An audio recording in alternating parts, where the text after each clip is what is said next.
Buenas, soy Alejandro Lorente. ¿Quieres saber cómo usar la digitopuntura para sentirte bien?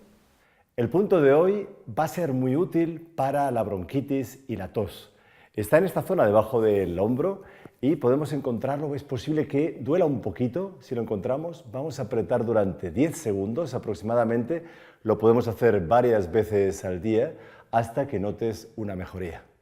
Y si es así, si notas una mejoría, por favor, no dudes en escribírnoslo por las redes sociales.